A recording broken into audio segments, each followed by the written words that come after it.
Om Swastiastu. Perkenalkan, nama saya Nurmawati Trisnawati, nomor absen 26 dari kelas 12 IPS. Di sini saya akan membahas pada sub C, yaitu sikap kritis dalam menghadapi tantangan globalisasi.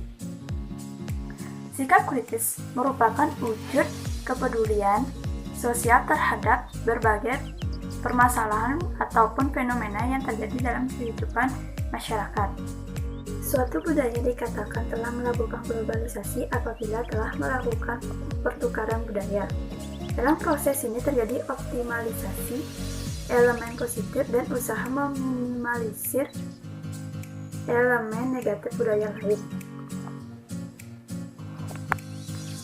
Untuk mewujudkan globalisasi, upaya yang dapat dilakukan ialah melalui dialog antar budaya, mulai interaksi dan dialog antar budaya akan muncul norma dan nilai-nilai yang bersifat universal. Persamaan tersebut mendorong kesadaran masyarakat bahwa pada dasarnya kebudayaan lokal mengandung elemen global. Globalisasi mengajarkan kita manfaat kesepakatan yang bisa dioptimalkan untuk menghadapi tantangan globalisasi ini.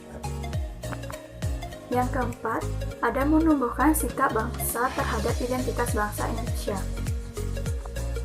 Dalam upaya yang keempat ini menumbuhkan sikap bangga terhadap identitas bangsa Indonesia, yaitu seperti bagaimana kita menghargai kerajinan yang berasal dari dalam negeri. Kita harus bisa melestarikan dan mencintai produk-produk yang datang atau yang dihasilkan dari dalam negeri kita. Yang dimaksud menumbuhkan sikap bangga terhadap identitas bangsa Indonesia, yaitu dengan menggunakan produk-produk Indonesia, kita dapat turut serta menumbuhkan rasa cinta terhadap Indonesia. Selain gerakan tersebut dapat mendorong masyarakat lebih menghargai karya anak bangsa dibanding produk asing. Masyarakat tidak perlu bersikap anti terhadap budayaan. 2. Masyarakat justru harus berkembang ke arah yang lebih baik dengan memperhatikan kebudayaan dan identitas ke arah yang lebih baik dengan memperhatikan kebudayaan dan identitas lokalnya.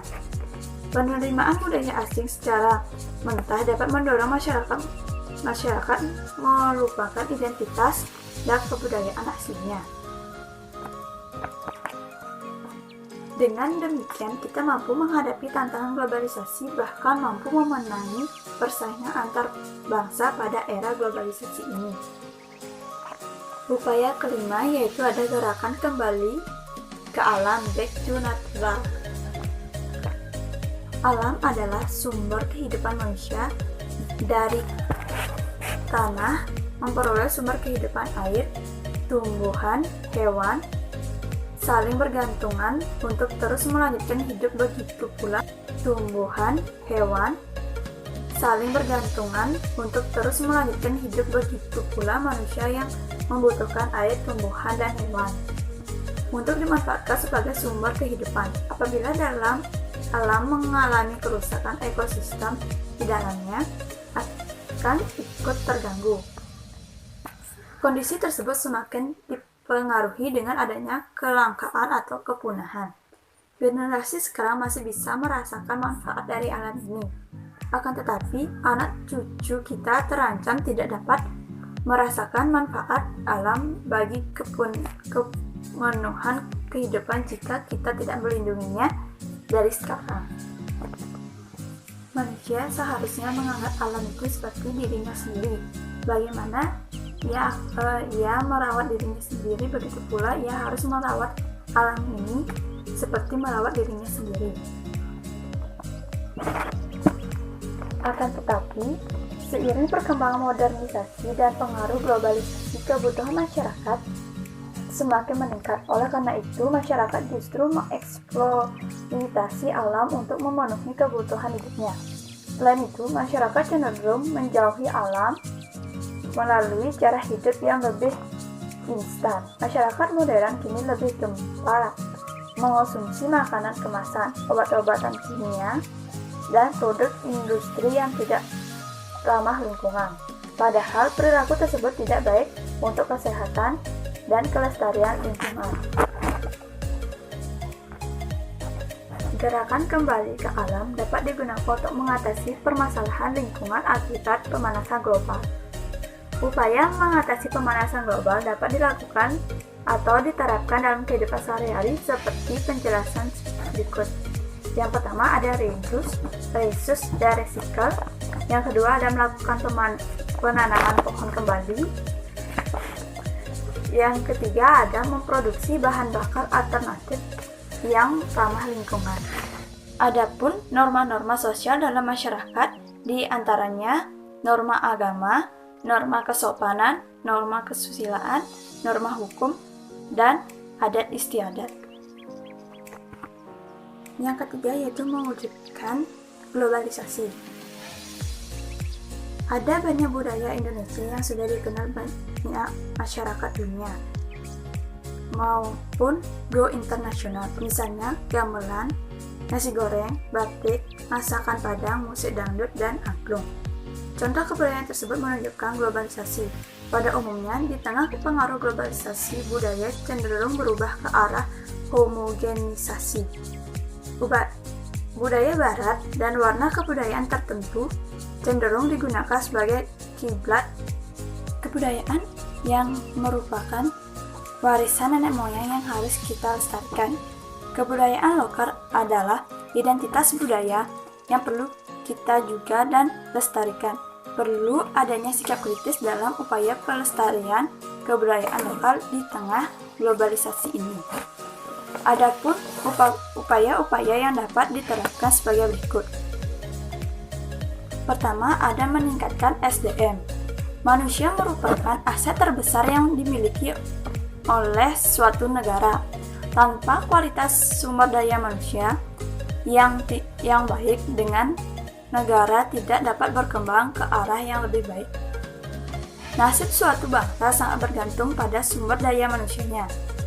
Oleh karena itu, dalam menghadapi tantangan globalisasi perlu adanya upaya peningkatan SDM. Adapun beberapa upaya-upaya untuk meningkatkan sumber daya manusia atau SDM sebagai berikut. Yang pertama ada membangun akses dan pemerataan pendidikan di berbagai wilayah. Yang kedua ada meningkatkan kualitas dan kuantitas tenaga pendidik dan kependidikan. Yang ketiga meningkatkan mutu wajib belajar 12 tahun. Yang keempat memperluas akses pelayanan kesehatan masyarakat. Yang kelima, mengembangkan kapasitas kepemudaan dan olahraga berprestasi. Yang ketujuh, meningkatkan kualitas tenaga kerja melalui berbagai pelatihan kerja. Berdasarkan penjelasan tersebut, dapat diketahui bahwa nasib suatu bangsa bergantung pada generasi mudanya. Upaya yang berikutnya adalah berpegangan teguh pada norma-norma sosial. Norma merupakan aturan yang bersumber dari nilai. Norma dibentuk untuk mengarahkan, mengatur, dan membatasi perilaku manusia agar sesuai harapan dan tujuan hidup bersama. Norma sosial di setiap daerah tentunya berbeda. Dalam menghadapi pengaruh global, pengembangan sumber daya manusia saja tidak cukup. Hanya dapat aspek intelektualitas, tetapi juga aspek kepribadian dan spiritual pun juga penting. Dengan berpegang teguh pada norma-norma sosial, masyarakat dapat terhindar dari berbagai dampak negatif globalisasi. Adapun norma-norma sosial dalam masyarakat di antaranya norma agama, norma kesopanan, norma kesusilaan, norma hukum, dan adat istiadat. Yang ketiga yaitu mewujudkan globalisasi. Ada banyak budaya Indonesia yang sudah dikenal banyak masyarakat dunia maupun go internasional, misalnya gamelan, nasi goreng, batik, masakan Padang, musik dangdut, dan angklung. Contoh kebudayaan tersebut menunjukkan globalisasi. Pada umumnya, di tengah pengaruh globalisasi, budaya cenderung berubah ke arah homogenisasi. budaya barat dan warna kebudayaan tertentu cenderung digunakan sebagai kiblat utama. Baik, sekian materi yang dapat saya sampaikan pada hari ini. Apabila dalam video tadi ada salah kata disengaja maupun tidak disengaja, saya mohon maaf sebesar-besarnya. Akhir kata saya tutup dengan Rama Santi. Om Santi Santi Santi Om.